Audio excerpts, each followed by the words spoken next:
রাজনীতি করার সুযোগ দেওয়া উচিত। রাজনীতি জোর করে চাপায় রাখা সম্ভব না।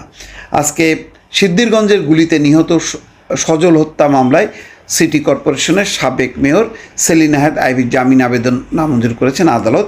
বুধবার দুপুরে নারায়ণগঞ্জ জেলা এবং দায়রা জজ আদালতের বিচারক আবু শামীম আজাদ দুপক্ষের শুনানি শেষে এই আদেশ দেন।